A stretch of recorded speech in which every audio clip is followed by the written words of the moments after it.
अस्सलाम वालेकुम। वालेकुम अस्सलाम। आपका नाम? मेरा नाम मलाइका सलीम। आपने इस इंस्टीट्यूट के बारे में आपको किसने बताया? मैंने फ़ेसबुक पे इनका ऐड देखा था और मुझे काफ़ी अच्छा लगा था और मैं बहुत ज़्यादा इंटरेस्टेड थी और मैं यहाँ पे आई हूँ और मुझे बहुत अच्छा लगा यहाँ पे। क्या फ़ील कर रही हैं यहाँ पे आप? अच्छा महसूस कर रही हूँ क्योंकि काफ़ी ज़्यादा इन्वायरमेंट भी अच्छा है और स्टूडेंट्स भी काफ़ी अच्छे हैं और टीचर्स ख़ास तौर पे बहुत अच्छे हैं। थैंक यू, बहुत खुशी है आपसे। Thank you. और मैं एक म्यूज़िकोलॉजिस्ट हूँ। म्यूज़िकोलॉजिस्ट के बारे में बता रहा था कि म्यूज़िकोलॉजिस्ट जो होते हैं वो साइंटिस्ट होते हैं म्यूज़िक के, ऐसा समझ लें आप।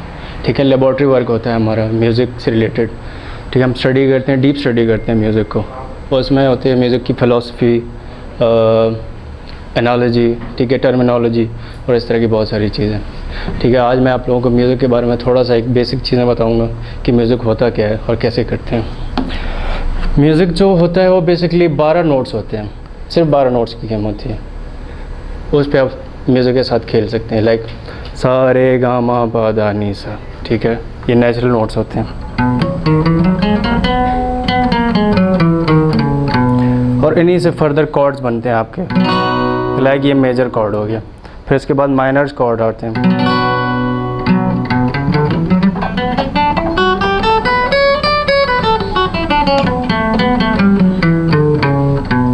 ये थोड़ा सा जो है वो सैड साउंड करेगा और जो मेजर कॉर्ड्स होते हैं वो थोड़ा लाइट, थोड़ा हैप्पी साउंड करते हैं। तो जितने भी हैप्पी गाने होते हैं वो मेजर कॉर्ड से ही बनते हैं। कॉर्ड लाइक होते हैं 3 नोट्स को मिला के, फर्स्ट, थर्ड और फिफ्थ नोट को मिला के एक मेजर कॉर्ड बनता है। लाइक अगर सा रे गा मा पा धा नी सा, जिसमें फर्स्ट नोट सा, गा और पा, ये मिलके एक मेजर कॉर्ड बनता है। और जितनी भी गाने की जो जितनी भी फील होती है ना वो कॉर्ड से ही जनरेट कर पाते हैं आप लोग। ठीक है, मतलब मैं एक बताता हूँ, एक मेजर का एक गाना है, बहुत ही खूबसूरत गाना है। ई मेजर से स्टार्ट करता हूँ मैं। शफ़क़त अमान अली को तो सब ने सुना होगा, उनका एक बहुत ही मज़ेदार सा गाना सुनाता हूँ।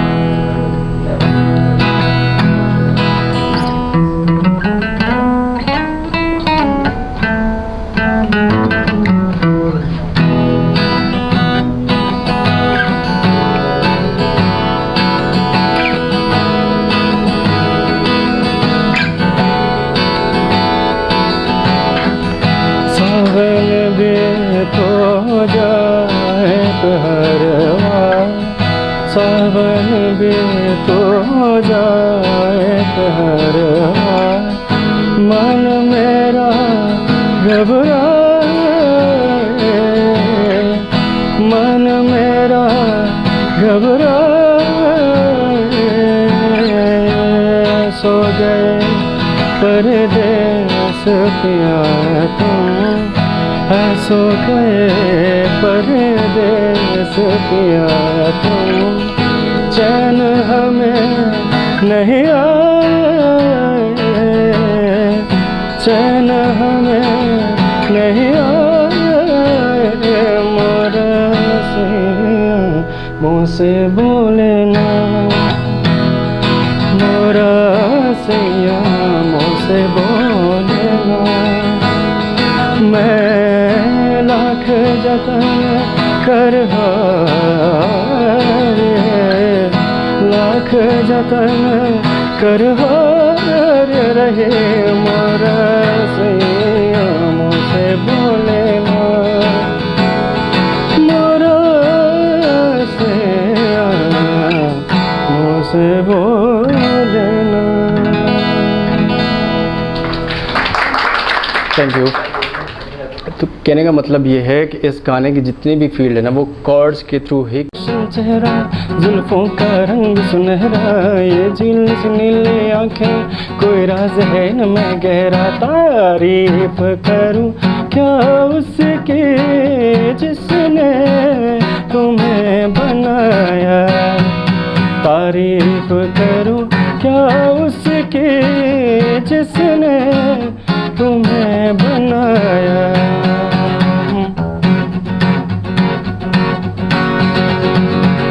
सर झुकरा चकराए या दिल डूबा जाए, आजा प्यारे पास हमारे, काहे घबराए। लकड़ी के कांटे कांटी पे घोड़ा, घोड़े की दुम पे जो मारा हथौड़ा, दौड़ा दौड़ा दौड़ा दौड़ा तुम उठा के दौड़ा। इसमें जो कॉर्ड्स लगे हैं वो सारे मेजर के लगे हैं। मेजर कॉर्ड जो होते हैं वो ब्राइट साउंड करते हैं, और माइनर कॉर्ड जो होते हैं वो थोड़ा से सैड साउंड करते हैं। इसके अलावा भी बहुत सारे कॉर्ड्स होते हैं हमारे पास। एक्सटेंडेड कॉर्ड्स होती हैं, डिमिनिश्ड कॉर्ड्स होती हैं। वो फिर फर्दर थ्योरी जैसे जैसे आप पढ़ते हो ना, तो वो चीज़ें आपको समझ में आ जाती हैं। म्यूज़िक जो है बेसिकली उसकी थ्योरी होती है, और अगर आप ईस्टर्न म्यूज़िक को ले लें या फिर वेस्टर्न म्यूज़िक को ले लें, उनकी थ्योरी जो है वो सेम होती है। सिर्फ 12 नोट्स होते हैं। अगर वो 12 नोट्स आपको समझ में आ जाते हैं, अगर उनके साथ खेलना आ जाता है ना, तो म्यूज़िक आपके लिए एक पीस ऑफ केक है। ठीक है, आप जिस वे में उसको लेके जाएं वो आपके साथ साथ चलता हुआ जाएगा।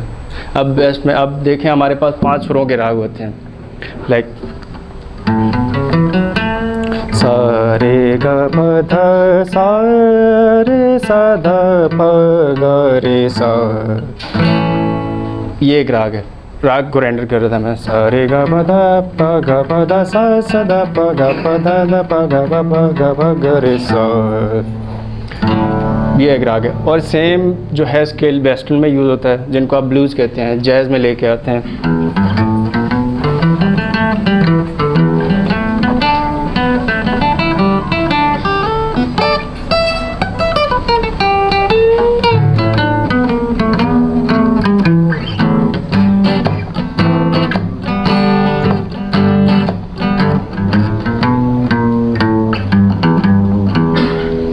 वही 5 नोट्स लग रहे हैं, लेकिन जो बजाने का तरीका है वो थोड़ा डिफ़र करता है। बाकी सब वही है। ठीक है, म्यूज़िक सब दुनिया में जितना भी म्यूज़िक होता है वो सारे 12 नोट्स की गेम है, इसके अलावा कुछ भी नहीं है। तो आपको जो समझने की ज़रूरत है ना, वो 12 नोट्स ही समझने होते हैं। उसके बाद म्यूज़िक जो है आपके लिए कुछ भी नहीं है। आप अपने हाथों से जिस तरफ लेके जाना चाहें उसको लेके जा सकते हैं। So this is it. अगर आप लोगों के सामने में कोई भी सवाल आता है, कोई भी क्वेश्चन, तो आप पूछ सकते हैं म्यूज़िक से रिलेटेड। एनीवन? आप चाहते हैं मैं ईस्टर्न म्यूज़िक को या वेस्टर्न म्यूज़िक को फर्दर आपके सामने एक्सप्लेन करूं? अच्छा, सेशन को हम क्लोज कर रहे हैं। अगर कोई क्वेश्चन है तो बता दें प्लीज़। अयाज से आप इस टाइम पूछ सकते हैं, क्योंकि इसके बाद फिर हम ड्राइंग पे सेशन स्टार्ट करने वाले हैं। कुछ भी हो जो आपको लगता है बहुत ही फजूल सा क्वेश्चन है, वो भी आप पूछ सकते हो, क्योंकि दुनिया में कुछ भी फजूल नहीं होता। चीज़ें आप लोगों के इंटरव्यू में काम आ सकती हैं। ठीक है, Exactly. एप्टीट्यूड टेस्ट में काम आ सकते हैं। आप कुछ भी पूछ सकते हैं। एनीथिंग?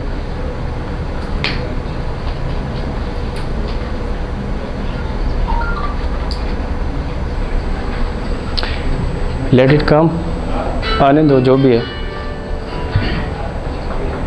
आप कुछ वर्ड्स में म्यूज़िक को डिस्क्राइब करें। देखिए, म्यूज़िक को डिस्क्राइब करना बहुत सारी डेफिनेशंस हो सकती है म्यूज़िक को। ठीक है, अब हम ग्रीक फ़िलासफ़ी में अगर म्यूज़िक को देखें, म्यूज़िक जो है म्यूज़ से निकला है। म्यूज़ जिसका मतलब है फेरीज़ होती हैं। ठीक है, 3 फेरीज़ होती थी उनकी कॉन्सेप्ट एक, उनसे वो निकला है म्यूज़िक। ठीक है, अगर हम यहाँ की बात करें, म्यूज़िक जो है आपकी आवाज़ और आपके इंस्ट्रूमेंट का इस तरह से मैच होना, तो एक हारमोनी क्रिएट करना, जो आवाज़ आपके कानों को अच्छा लगे, उसको म्यूज़िक कहते हैं यहाँ की टर्मिनोलॉजी में। और हमने भी किया है।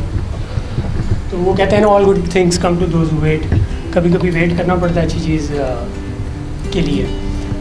तो मेनली आज हम वो सारी चीज़ें आपके साथ डिस्कस करेंगे जो बेसिकली जब हम इसी प्रोसेस में थे तो वो सारे क्वेश्चंस हमारे भी थे। जब आप ग्रेजुएट कर जाते हैं किसी आर्ट कॉलेज से या किसी थोड़ा सा एक्सपीरियंस आपका हो जाता है, तो फिर बंदा इन सारी चीज़ों को कैजुअल लेना शुरू कर देता है। बंदा समझता है कि ये तो बड़ी आम सी चीज़ें हैं, सब लोगों को, जो लोग हैं उनको पता क्यों नहीं है, ये तो बड़ी रैंडम सी आम सी बातें हैं, पता होनी चाहिए कौन से इंस्टीट्यूट में क्या हो रहा है क्या नहीं हो रहा है। स्पेशली सोशल मीडिया आपको पता है कि इतना एक्टिव हो गया कि सारी इन्फॉर्मेशन हैंड ऑन है। आप जाते हैं ऑनलाइन, आपको किसी फेसबुक पेज से इन्फॉर्मेशन मिल जाती है, आपको वेबसाइट से इन्फॉर्मेशन मिल जाती है, किसी भी जगह से आपको इन्फॉर्मेशन लेना उतना मुश्किल नहीं है।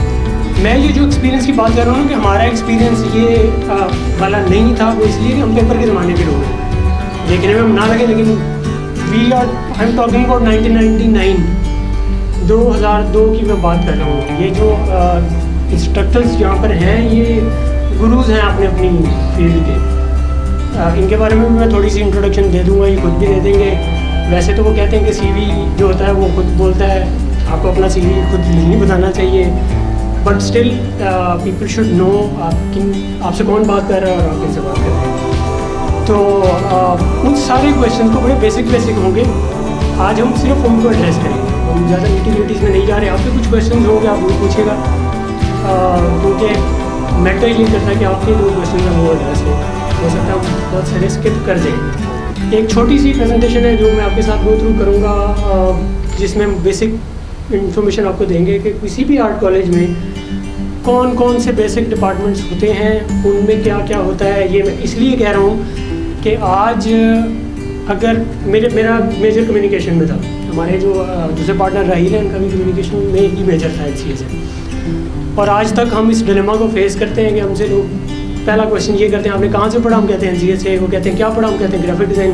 फिर वो पूछते हैं आप वो क्या करते हैं। और इसी तरह तकरीबन हर आर्टिस्ट से भी ये सवाल होता है कि आपने आर्ट पढ़ लिया, अब आप करते क्या हैं।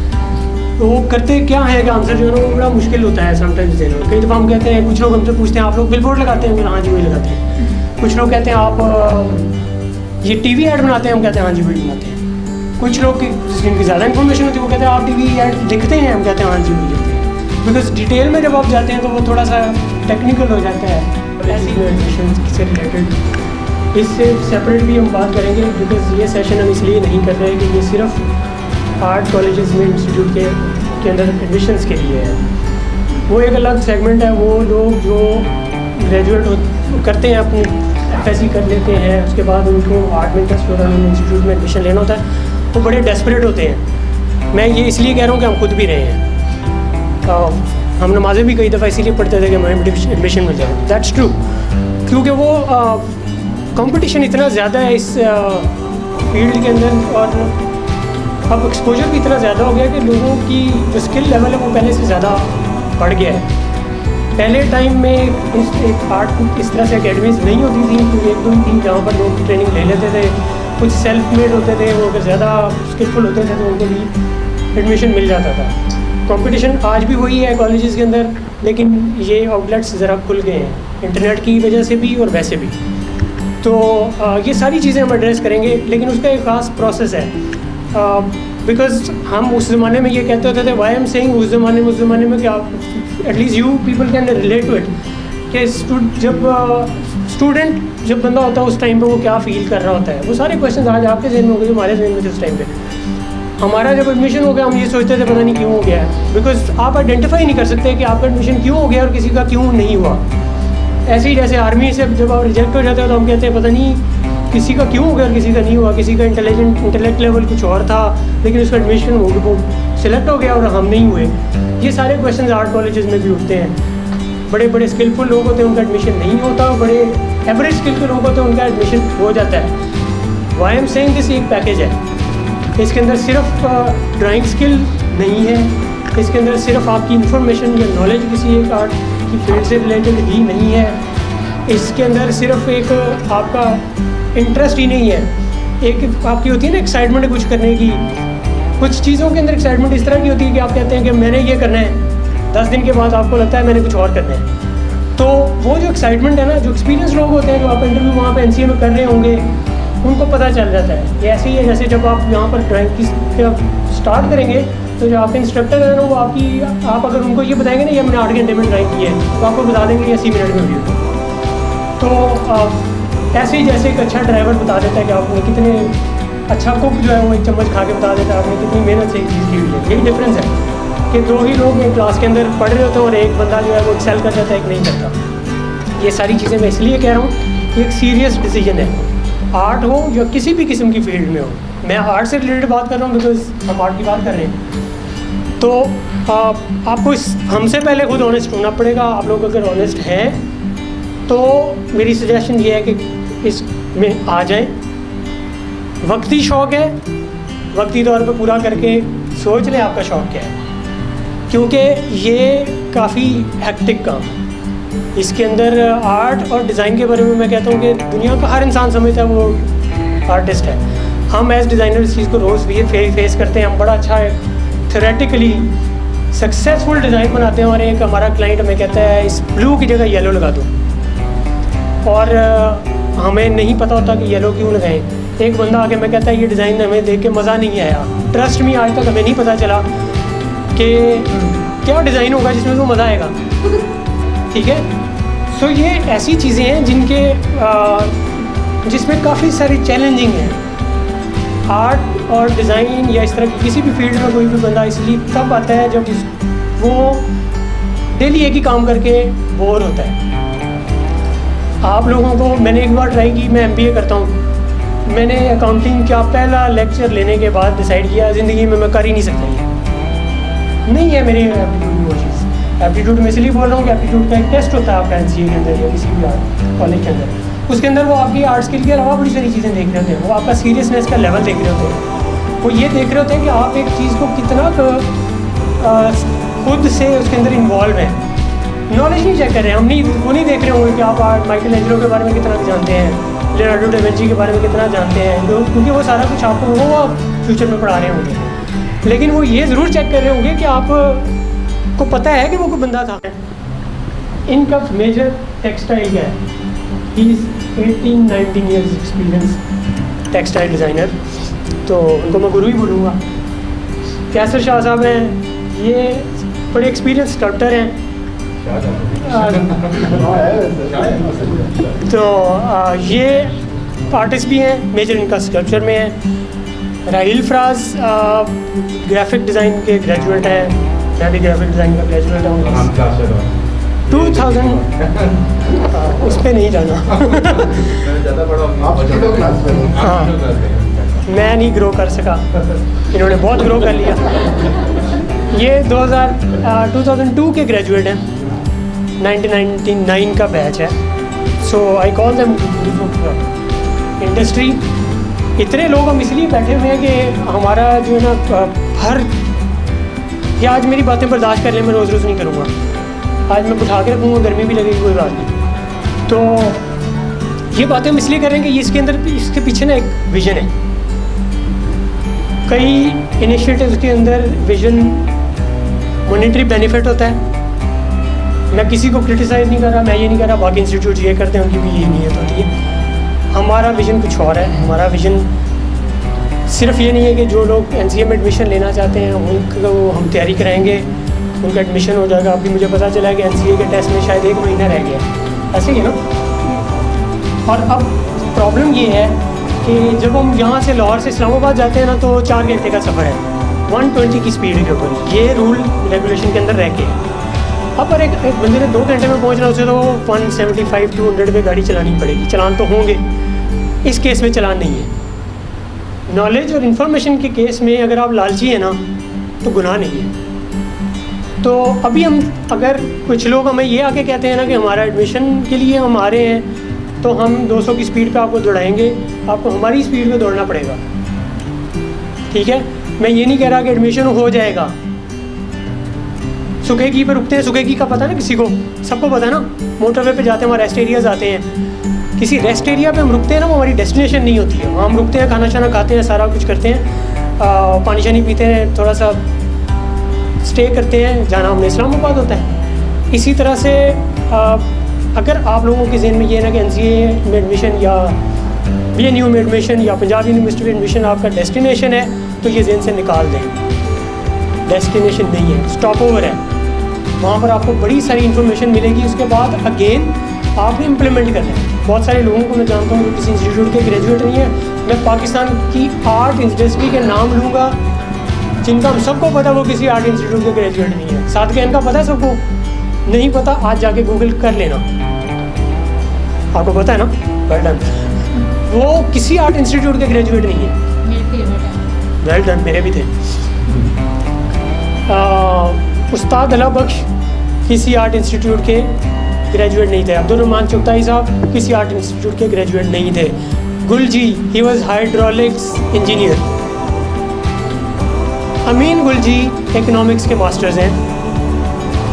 तो मुझे ये समझ आ रही है कि मैंने ना जब NCA में एडमिशन लिया तो मुझे ये सारी जब मैंने इन्फॉर्मेशन ली मुझे पता चला या तो ड्रॉप आउट्स हैं दुनिया में जो सबसे ज़्यादा सक्सेसफुल है, या वो हैं जिन्होंने आर्ट इंस्टीट्यूट में दाखिला नहीं लिया। तो मेरा दिल करता था मुझे कॉलेज से निकाल दें, ये मुझे निकालेंगे तो मैं ज़्यादा सक्सेसफुल हो जाऊँगा, बिकॉज हिस्ट्री तो यही बताती है। आई एम नॉट सेइंग कि एडमिशन ना लें, मैं सिर्फ ये कह रहा हूँ कि डेस्टिनेशन ये नहीं है। जी को तो खैर इतना स्टाइल है बोलने का और बताने का, जो कि मैंने काफ़ी अरसे के बाद सुना, क्योंकि हम साथ थे NCA में, उसके बाद आज मुलाकात हुई है।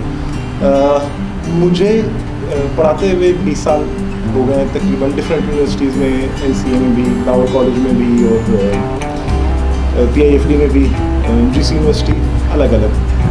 एक जो मेरा सिंपल सा फार्मूला रहता है पढ़ाने का, मुझे लगता है कि इफ़ेक्टिव है, क्योंकि हम पर वो इम्प्लीमेंट किसी हद तक हुआ था और किसी हद तक नहीं हुआ। जब आर्ट काउंसिल में हम थे तो हमें फ्रीडम था कि हम अपनी मर्ज़ी भी चला सकते हैं। जब NCA आए तो फ्रीडम और ज़्यादा बढ़ गया कि हम अपनी मर्ज़ी भी चला सकते हैं, हम खुद से बोल सकते हैं। अभी मुझे रहता है कि बीइंग अ टीचर आप ज़्यादा प्रिविलेज्ड है इस तरह से कि आपको हर दफ़ा नए बैच के साथ नए चैलेंजेस, नया अप्रोचेस लोगों की, नई इन्वेस्टिगेशन जो उन्होंने खुद से की हुई है आपकी फील्ड की ही, जिसमें आप इतने अरसे से कर रहे हैं, नई नई इनोवेशंस क्या हुई है वो स्टूडेंट्स लेकर आते हैं। तो हम बीइंग अ टीचर यही सोचते हैं कि ये टू वे कम्युनिकेशन का एक ज़रिया है, और जहाँ पर लर्निंग दोनों की होती है।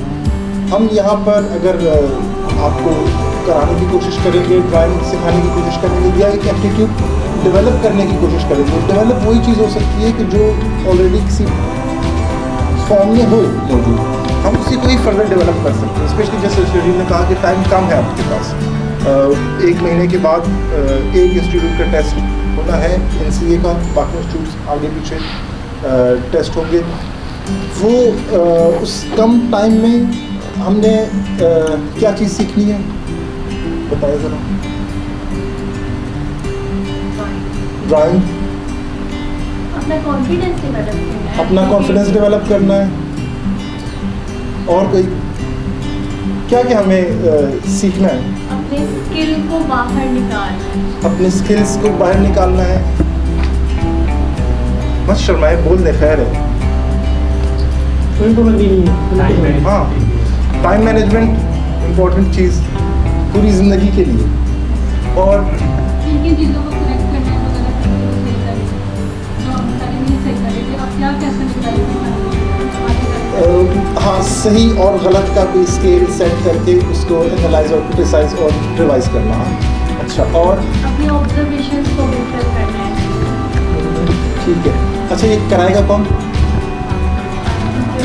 कौन कहते हैं कि हम दोनों कराएंगे बीइंग अ टीचर? खुद करेंगे। किस का ख्याल है कि हम दोनों कराएंगे ये? जल्दी से बताएं ना हम, ताकि बस जल्दी वाइंड अप करें और हम काम की बात पर आए। अंदर से तो यही सोच रहे हैं ना कि हम दोनों कराएंगे, लेकिन मैंने बात शुरू इसी बात से की कि टू वे कम्युनिकेशन है। आप लोग करेंगे, आप लोगों को पता है सब कुछ। आज अगर जैसे शर्जी ने बड़ी खूबसूरत बात की कि अगर हमें गाड़ी ना बनाने, हमें आना बंद हो जाए गाड़ियाँ, तो खुद बनाना शुरू कर देंगे, क्योंकि हमारी कौम में हम सब में वो स्पार्क है, हम सब में सीखने की एबिलिटी है, अडॉप्ट करने की एबिलिटी बहुत ज़्यादा है। हम फ़ौरन से कोई चीज़ देखते हैं तो हम उसको रेप्लिकेट करने में माहिर हैं। हम ड्राइंग अगर ख़ुद से बनाने की बारी आती है तो हम 1000 दफ़ा सोचते हैं कि ये लाइन ऐसे नहीं, वैसे कैसे और ऐसे, और अगर हम YouTube से एक वीडियो देख लेते तो हम था से करके बना देते हैं उसको। लेकिन जिस दिन वो YouTube की वीडियो बंद हो जाएगी और वो अर्ज आपके अंदर रहेगी कि आपने ड्राइंग बनानी है, तो वो दिन आपके आर्ट का स्टार्ट कर देगा कि आपने ख़ुद से इनिशिएटिव लेना शुरू कर दिया। आप इतने कॉन्फिडेंट हो गए कि आप सही और गलत के बीच में जो एक थिन सी लाइन अपेरेंटली है, उसको आप जब चाहें इधर, जब चाहें उधर जा सकते हैं। जब चाहें आप चीज़ों को ख़राब कर सकते हैं। चीज़ों से मेरा मुराद यहाँ पे सिर्फ ड्राइंग और उसका, मैं कुकिंग की बात नहीं कर रहा कि आप खाने में मसाला ज़्यादा डाल दोगे तो ख़राब हो जाएगा। तो यहाँ पे रेसिपी बिल्कुल मसाले कुकिंग वाला रेसिपी ही है ना, कि क्या चीज़ कितनी डालेंगे तो कौन सा डिश सही बनेगी, क्या चीज़ किस तरह से डालेंगे, कौन से कितनी देर आंच पे पड़ा रहे, कितनी देर पके, तो वो सब चीज़ें यहाँ पर भी हैं। लेकिन एक और तरह से, क्योंकि और ऑब्जेक्टिव और है, हमने जो आर्ट प्रोड्यूस करना है हम नहीं कराएंगे ये, मतलब सिर्फ हम वन वे इंटरेक्शन नहीं होगी कि हम इम्पोज करेंगे आप पे कि जी ये सही है, लेकिन थोड़ा सा हमें ये पता है कि इस स्टेज पे हम आपको कौन कौन से स्टेप्स से गुजारें तो आप चीज़ों को जल्दी रिजॉल्व कर सकते हैं।